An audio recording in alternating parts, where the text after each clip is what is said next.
사람은 누구나 방해받는 걸 좋아하는 사람은 없어요.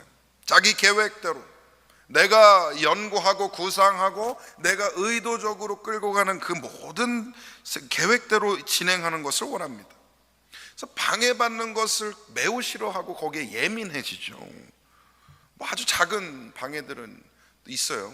바쁜 일을 하고 있는데 갑자기 전화가 와서 귀찮다든가, 중요한 일을 계획했는데 예상치 못한 일 때문에 틀어진다든가. 저는 개인적으로 일상생활에서 방해받는 거 싫어하는 부분이 차 막힐 때입니다. 차 막힐 때 빨리 가야 되는데, 지금 약속 시간이 있는데, 지금 가서 처리해야 될 일이 있는데 차가 딱 막히면 방해받는 느낌이에요. 그래서 굉장히 예민해지고 그렇습니다. 근데 이런 작은 방해들을 넘어서 우리 인생에는요, 큰 방해들이 일어납니다. 갑작스러운 질병이 생기고요, 예상하지 못한 사고가 발생하고요, 관계에 상처가 나고 사업의 실패를 얻고 경제적인 어려움을 겪게 된다는 것이죠. 또 나아가 사랑하는 사람을 떠나보내야 하는 이별의 순간도 찾아옵니다. 그런 큰 일을 당하게 되면 우리는 세 가지 중에 하나로 반응을 하는 것 같아요. 첫 번째가 원망을 하죠. 왜 하필 나한테 이런 일이? 왜 하필 지금 이런 일이? 그러면서 심지어는 하나님을 향해 섭섭한 원망의 말을 할 때도 있다는 것이죠. 두 번째로는 두려움의 반응입니다. 계획이 틀어지고 미래가 보이지 않으니까 불안해지는 거예요. 그 마음속에 두려움이 생겨납니다. 세 번째로는 조급해지죠. 어떻게든 빨리 문제를 해결하려고 하나님의 뜻을 구하고 올바른 길을 가는 대신 지금 당장 할 수 있는 일이 뭔가, 내가 어떻게 할 수 있는가, 이걸 찾다가 더 큰 어려움을 겪기도 합니다. 근데 여러분, 이렇게 방해받는 시간인 것 같은데 시간이 지나고 돌아보면 우리 인생 중 가장 중요한 전환점들이 어떤 때 일어나느냐, 내가 계획한 순간에서 일어나는 것이 아니라 내가 원치 않았던 방해받은 시간에서부터 삶의 전환점들이 찾아오더라는 것이죠. 아픔을 통해 하나님을 더욱더 깊이 만나기도 합니다. 실패를 통해 새로운 길을 발견하기도 합니다. 눈물을 통해 내 믿음이 더욱더 성숙해지기도 한다는 것이죠. 오늘 본문에 사울도 그랬습니다. 바울이 되기 이전에 사울이라는 인물, 그는 지금 이 본문이 쓰여진 이 시점, 이때 자기 인생에서 가장 중요한 일을 하고 있다고 생각했어요. 다메섹으로 향하면서 비장한 마음으로 가고 있었습니다.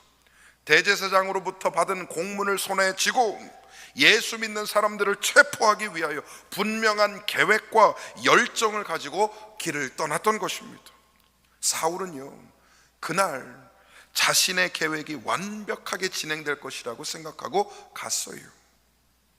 그가 아침에 일어나서 다메섹으로 향할 때 그날 자신의 일이 방해를 받을지 생각지도 못했습니다. 그날 자신의 눈이 멀게 될지는 상상하지 못했습니다. 그날 자신이 예수님의 음성을 듣고 예수님의 제자가 되리라고는 예상하지 못했던 것이죠. 더 나아가 자신이 기독교 역사상 가장 위대한 사도 중 하나가 될 것이라는 것은 생각지도 못하고 꿈도 꾸지 못했던 것이에요. 사울은 그저 자신의 계획대로 움직이고 있었지만 하나님은 다메섹 도상에서 그의 인생에 끼어드십니다. 다메섹으로 가던 길에 갑자기 그가 멈추게 되는 사건이 발생하는 것이에요. 하늘에서 빛이 임합니다.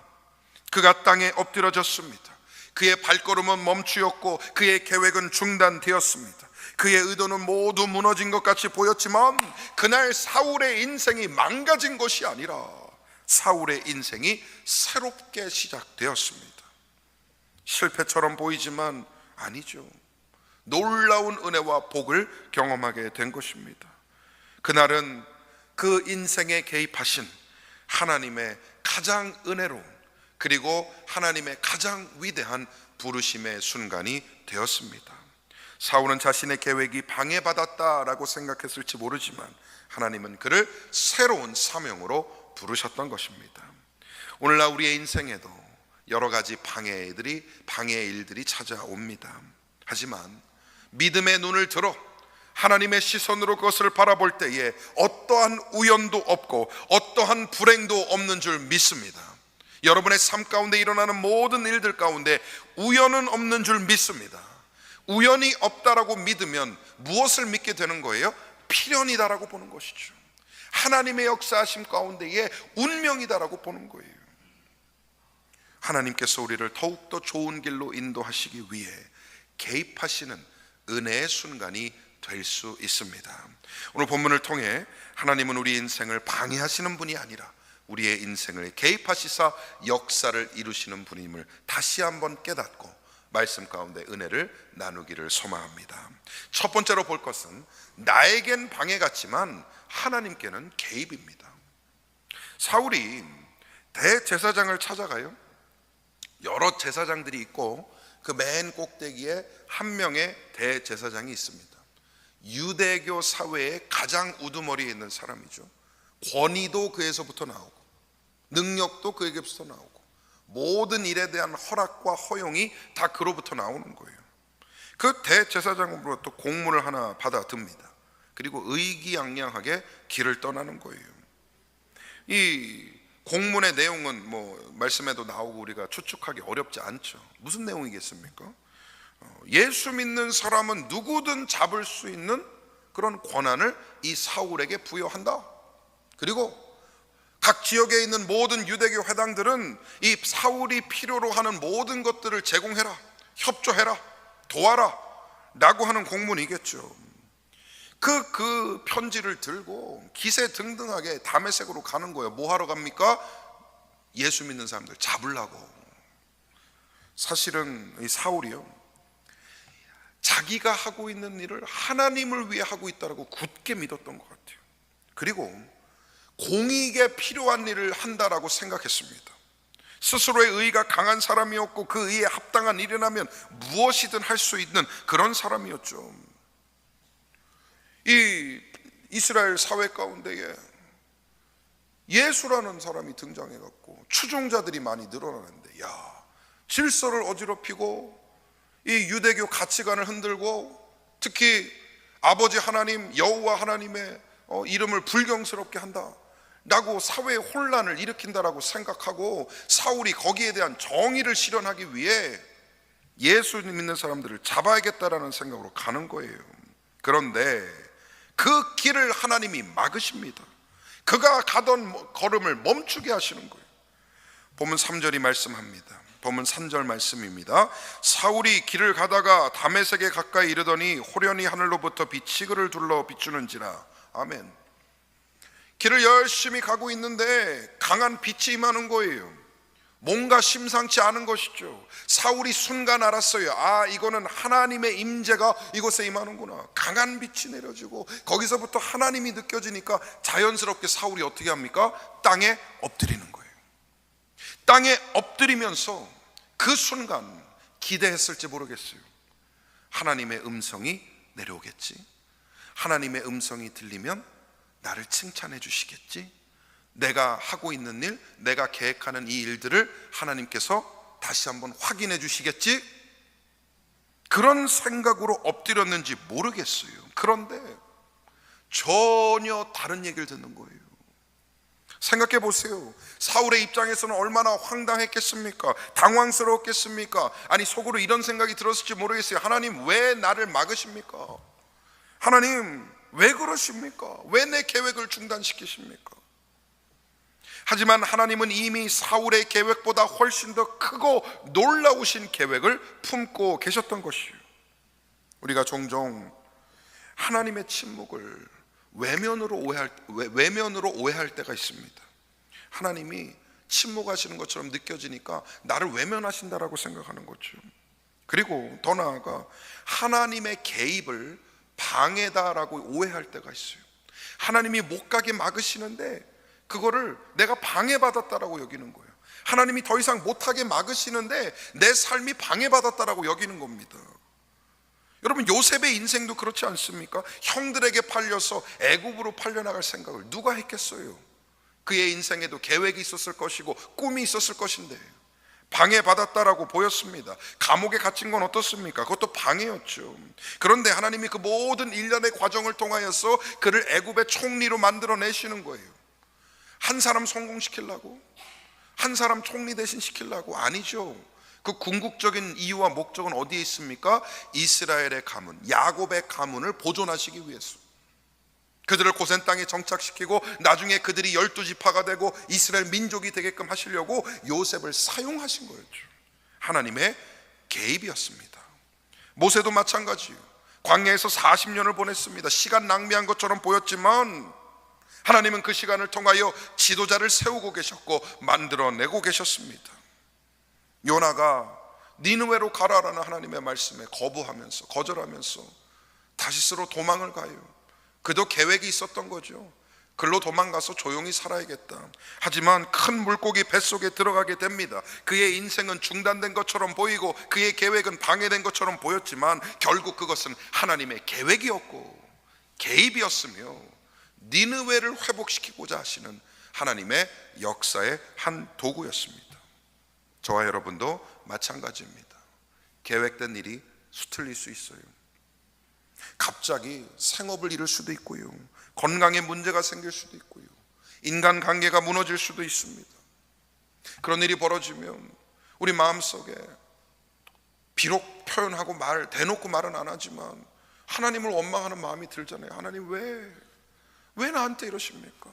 왜 내 길을 막으십니까? 나 분명히 기도하고 준비하고 이제까지 하나님 뜻이라 생각하면서 달려왔는데 하나님 왜 여기서 나를 막으시는 겁니까? 여러분, 사울도 똑같았어요. 하나님의 일 하는 줄 알았어요.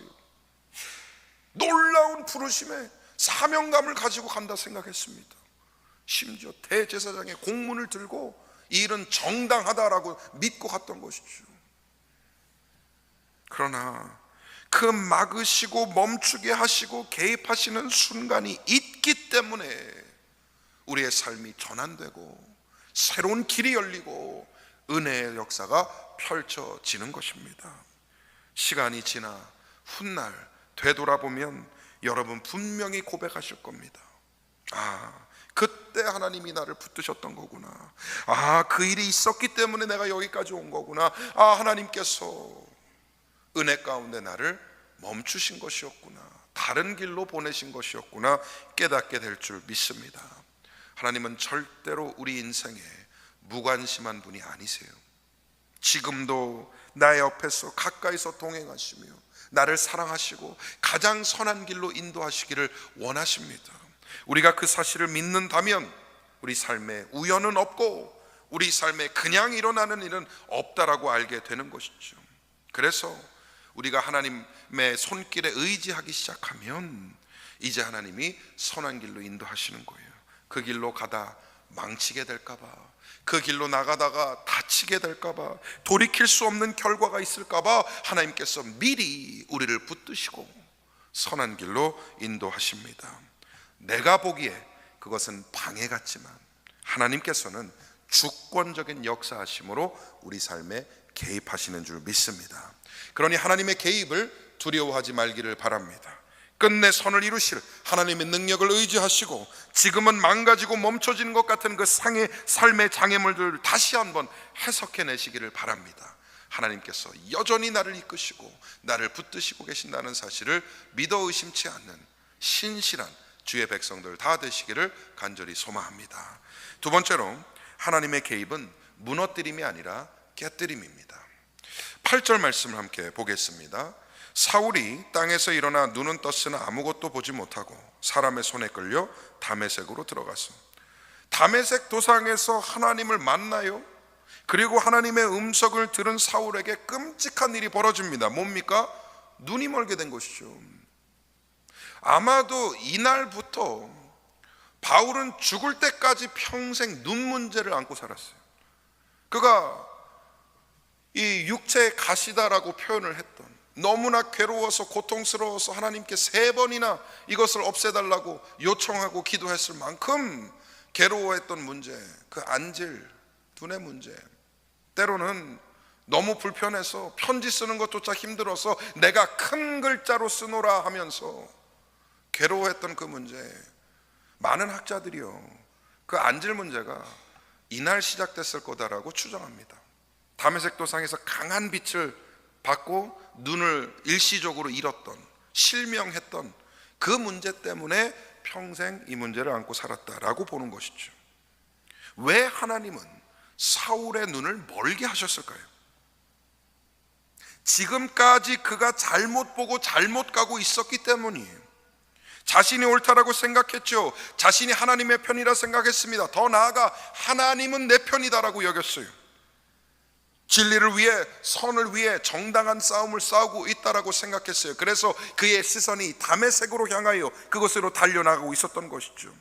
하지만 정작 그가 하고 있었던 일은 무엇입니까? 독생자 예수를 보내서 이 땅 가운데 인류의 죄를 용서하시고 구원의 역사를 이루고자 하시는 하나님의 그 섭리와 계획 가운데에 그가 방해가 되고 있었던 거죠. 자신이 방해받은 게 아니라 자신이 하나님의 일에 방해하고 있었던 거예요. 잘못 보고 있었던 것이. 그래서 저는 상징적으로 하나님의 눈을 잠깐 멀게 하신 거다라고 여깁니다. 육신의 문을 닫으시고 이제 영적의 눈을 다시 열게 하신 것이죠. 여기서 중요한 것은 뭐냐, 이 눈머는 사건을 통하여서 하나님은 사울을 무너뜨린 것이 아니라 깨뜨리셨다는 사실이에요. 여러분, 두 사이에는 큰 차이가 있습니다. 무너뜨리는 것은 파괴하고 없애기 위한 것이에요. 그런데 깨뜨리는 것은 새롭게 빚기 위한 과정입니다. 사울을 새로 만드시기 위해서 먼저 깨뜨리시는 것이죠. 메이크하기 위해서 브레이크 하시는 거예요. 여러분의 삶 가운데 하나님께서 새로운 역사를 메이크 하시기 위해 먼저 여러분을 브레이크 하신다는 것이죠. 토기장이가 진흙을 빚기 위해서는 먼저 기존의 형태를 부숴야 합니다. 단단한 흙을 잘게 부수고 물을 섞어서 반죽을 해서 부드럽게 만들어야만 원하는 대로, 필요한 대로 그릇을 만들어낼 수 있지 않습니까? 하나님이 우리를 사용하시기 위해 가장 먼저 하시는 일이 뭔지 아십니까? 힘 빼는 거예요. 힘 빼는 거. 힘부터 빼시더라고요. 내 교만, 내 고집, 내 의, 심지어 내 생각과 감정까지도 하나님께서 깨뜨리세요. 왜? 쓰시려고. 왜? 빚으시려고. 왜? 새로운 삶으로 나아가게 하시려고. 그 아름다운 모습으로 사용하기 위하여 하나님께서는 우리를 깨뜨리십니다. 베드로도 깨뜨림을 당했죠. 절대 주인 부인하지 않겠다 다짐했지만 3번 부인하고 철저한 실패자의 모습으로 돌아가 자기 고향 내려가서 다시 고기 잡는 일로 돌아가잖아요. 여러분, 그 장면이 왜 상징적인 줄 아십니까? 바로 그곳에서 3년 반 전에 주님의 부르심을 받았거든요. 거기서 사람 낚는 어부가 되게 하리라라는 말씀 붙들고 출발했거든요. 3년 반을 돌아서 똑같은 자리에 와 있는 거예요. 그 말은 뭡니까? 아무것도 이룬 게 없고 아무것도 변한 게 없는 거죠. 실패한 인생이 된 겁니다. 근데 그렇게 낮은 자리, 밑바닥까지 떨어졌던 베드로가 깨어지는 거예요. 그 순간. 그리고 주님을 다시 만났을 때 완전한 회복을 얻게 되죠. 사도행전 2장에 가서 성령 감리 사건을 겪으며 성령의 능력을 받게 되니까, 여러분 사도행전 2장부터 베드로가 어떻게 달라지는지 한번 읽어보십시오. 그날부터 나가서 설교했더니 몇천 명이 믿어요? 한 번 설교에 3천 명이 회심을 합니다. 그 자리에서 세례를 받아요. 성전 미문에 앉아있던 안진뱅이 이렇게 세우지 않습니까? 심지어는 죽은 도르가를 부활시켜요. 베드로가 이루는 사건들을 보면요, 그러니까 변화 이후에 사건들을 보면 거의 예수님을 맞먹습니다. 깨졌기 때문에, 완전히 깨졌기 때문에 그가 다시 한번 일어설 수 있었던 것이. 야곱은 어떻습니까? 야복 강가에서 환도표가 깨지니까, 그러니까 이스라엘이 되는 거잖아요. 오늘 본문의 주인공 사울 역시도 자신의 지식과 열심과 의가 다 깨진 이후에야 복음의 사람이 된 겁니다. 혹시 지금 하나님께서 여러분의 인생을 흔들고 계십니까? 깨뜨리고 계십니까? 여러분의 계획들이 무너지고 자존심이 상하고 내 힘으로 감당할 수 없는 일들을 경험하고 계십니까? 절망하지 마시기 바랍니다. 하나님은 여러분을 버리시는 것이 아니라 여러분을 깨뜨리고 계시는 거예요. 하나님이 깨뜨리시는 것은 우리의 인생이 아니라 우리의 교만이며 우리의 잘못된 확신이고 우리의 의인 줄 믿습니다. 그것이 깨져야만 하나님의 사람으로 빚어져 가는 것이죠. 하나님의 손길에 내 자신을 내어 맡기고 쓰임받는 귀한 도구의 삶으로 나아가시기를 주님의 이름으로 간절히 축복합니다. 아멘. 마지막 세 번째로, 방해받은 시간은 부르심으로 이어집니다. 방해받은 시간은 부르심으로 이어진다는 사실. 다메섹으로 향하고 있는 이 청년, 이 젊은 사울의 마음에는 한 가지밖에 없어요. 뭡니까? 예수쟁이들 잡아들여야지, 이거예요. 정의를 이루고 사회를 회복시켜야지. 그리고 더 나아가 그 일로 하나님, 여호와 하나님의 이름을 다시 한번 드높여야지, 그 영광을 회복해야지라는 생각하는 겁니다. 왜 그런 오해를 했을까? 아니, 어느 날 예수라고 하는 사람이 등장을 하면서 자기가 하나님의 아들이래요.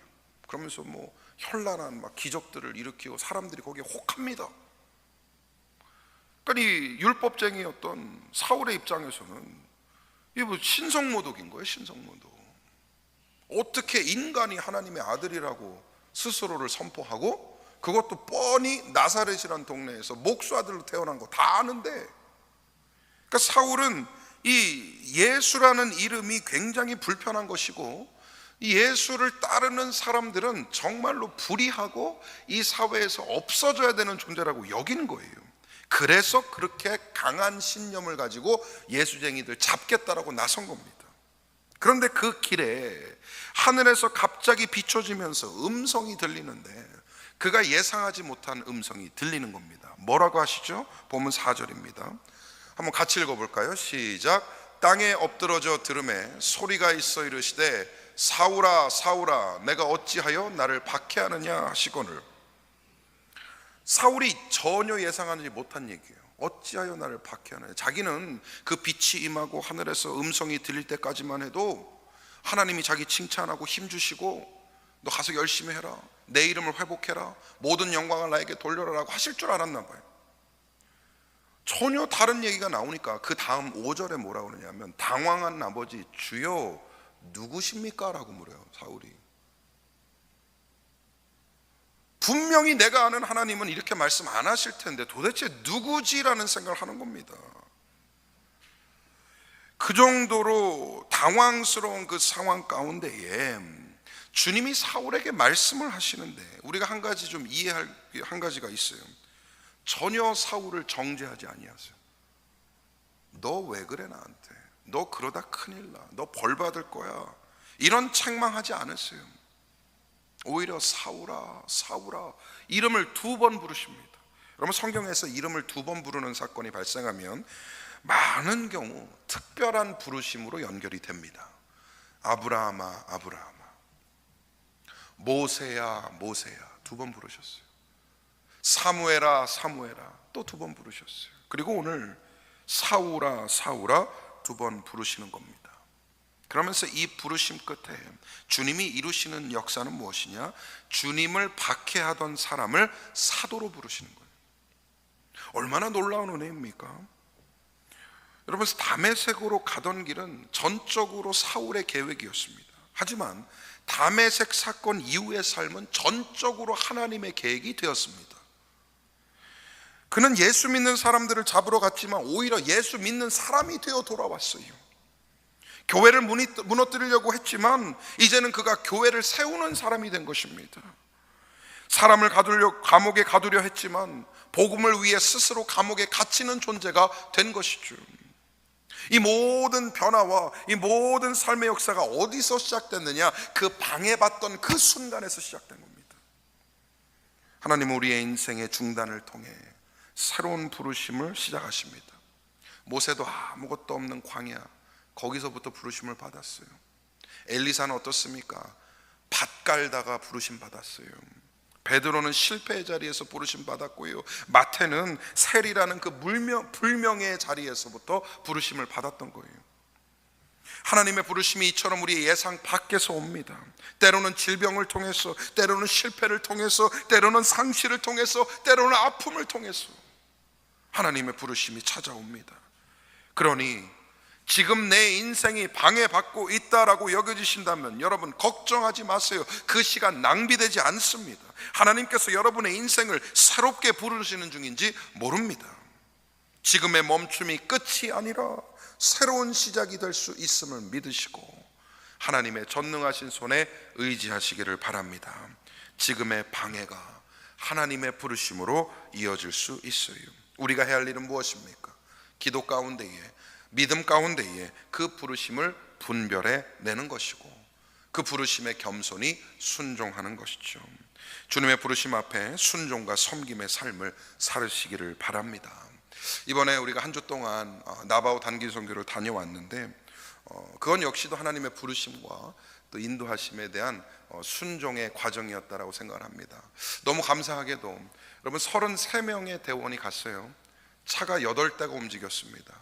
단 한 건의 사고 없었고요, 단 한 명도 감기조차 걸리지 않았습니다. 놀랍지 않습니까? 확률적으로만 봐도 한두 사람이 아플만 한데 아무도 아프지 않고 건강하고 안전하게 다녀왔어요. 너무 감사해요. 목사로서 제일 감사한 부분이 그겁니다. 그리고 우리 하나님 정말 살아계시는구나, 우리 하나님 정말 신실하시구나라는 것을 깨닫게 됐어요. 이번에 여러 가지 사역들을 잘 감당했습니다. 우리가 준비하고 계획한 모든 것들이 다 이루어지진 않았지만 거기서 새로운 역사들과 새로운 방향들을 보기도 했고요. 저는 이번 선교의 가장 큰 수확은 우리가 가서 뭘 많이 한 것이라기보다 그곳의 상황과 이 나바호 네이션, 특히 나바호 사람들의 현실을 본 것, 그것이 큰 수확 중에 하나라고 생각을 합니다. 또 하나는 우리 학생들이 가서 은혜 받고 우리 학생들이 큰 일들을 이루었다는 것이죠. 여러분, 우리 학생들 여기 중고등학생들 밥 먹고 뛰어다니는 거 보면 저런 철부지들 언제 철들래 그런 생각 드시죠? 말은 안 하지만 그죠? 생각은 그렇게 하죠. 저도 제 자녀들 보면서 저놈들은 언제 철들고 언제 클까 그런 생각 하는데요, 야, 선교지에 가서 딱 사역을 딱 들어가자마자 풀어놓으니까요, 야, 어른들보다 나아요. 여러분 105도 104도 그런 땡볕에 밖에 나가서 애들하고 뛰어놀고 애들 케어하고 물 갖다 주고, 와, 놀랬습니다. 놀랬어요. 애들 보면서 은혜를 많이 받았어요.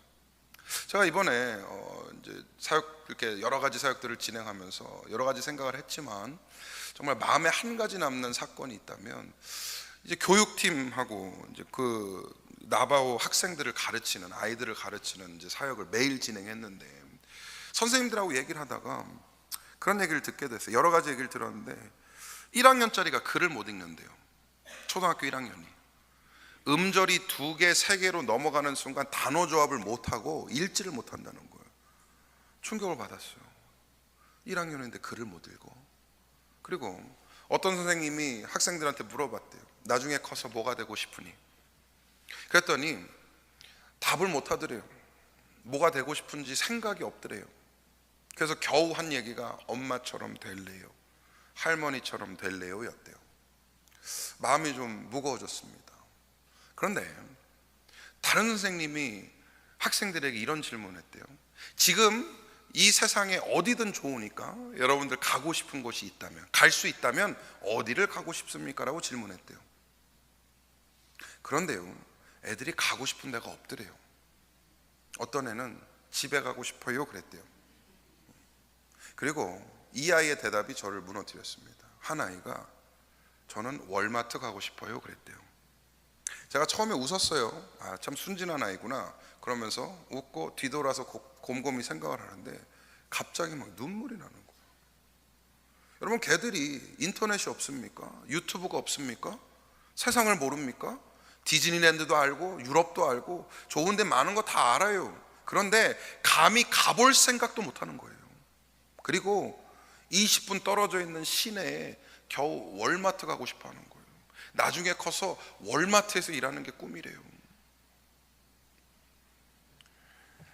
그 아이들 보면서 또 우리 아이들과 비교가 되면서, 아니 누구는 캘리포니아에 태어나서 걱정 없이 교육받고 부족함 없이 자라는데 누구는 겨우 월마트 가는 게 꿈이고 월마트 나쁘다는 얘기 절대 아닙니다. 그런데 그 정도로 동기부여와 꿈과 소망이 소박해진 아이들, 작아진 아이들 보면서 그럼에도 불구하고 하나님이 이들을 사랑하시고 여기에 복음이 필요하다 생각하셔서 우리를 보내신 건데, 우리가 여기서 뭘 할까, 뭘 이룰 수 있을까? 그거보다 기도하자, 이들을 위해서 기도하자, 그리고 이들을 섬기는 현지의 커퍼마인 교회와 선교사님을 위해서 기도하자라는 마음을 먹고 왔어요. 감사한 일도 참 많았지만 마음이 아팠던 일도 참 많았습니다. 여러분, 그냥 간 거 아니더라고요. 보게 하셨고요, 또 그것에 필요한 게 무엇인지를 알게 하셨습니다. 그래서 앞으로 지속적으로 기도하면서 그들을 생각하려고 합니다. 우리 나바오 여러분, 그 이름 잊지 마시고 같이 기도에 동참해 주시면 감사하겠습니다. 말씀을 맺겠습니다. 사울이요, 다메섹으로 가던 길에 모든 계획을 멈추게 됐어요. 그날이 그의 인생의 가장 실패한 날로 여겨지지 않았고요, 오히려 가장 큰 복을 받은 날로 기록이 되었습니다. 왜냐하면 그날부터 그는 자기의 계획이 아닌 하나님의 계획 안으로 들어갔기 때문이에요. 우리에게도 똑같은 은혜가 임하기를 축복합니다. 하나님께서 때로는 우리의 속도를 늦추세요. 우리의 길을 막으십니다. 우리가 들어가고자 하는 문을 닫으실 때도 있습니다. 그 이유는 우리를 포기하셨기 때문에, 우리가 괴로워하길 원하시기 때문에 아니죠. 더 좋은 길로 인도하시기를 원하시기 때문입니다. 그러므로 사랑하는 우리 갈보리 사랑교회 성도님들, 여러분의 인생에 방해받는 순간이 찾아온다면 두려워하지 마시기를 바랍니다. 예상치 못한 그런 중단이 찾아왔을 때에 낙심하지 마시기를 바랍니다. 하나님이 여러분의 길에 개입하십니다. 여러분의 인생 가운데 함께 하십니다. 지금은 이해되지 않는 그 사건 뒤에 하나님의 놀라운 손길과 능력의 역사가 기다리고 있는 것입니다. 그러니 믿으세요. 의지하세요. 하나님을 붙드세요. 오늘 멈춰짐이 내일의 부르심이 될 것이기 때문이죠. 왜 나를 막으십니까? 라고 기도하지 마시고, 하나님 이 일을 통해 무엇을 이루길 원하십니까? 분별하는 기도를 하시기를 바랍니다. 방해받는 그 시간 속에서도 하나님은 선하신 계획을 갖고 계시며 우리를 선한 길로 인도하십니다. 그 부르심 앞에 온전히 순종하며 하나님의 길로 나아가시는 저와 여러분 되기를 간절히 주님의 이름으로 축원합니다. 아멘. 우리 함께 찬양하겠습니다.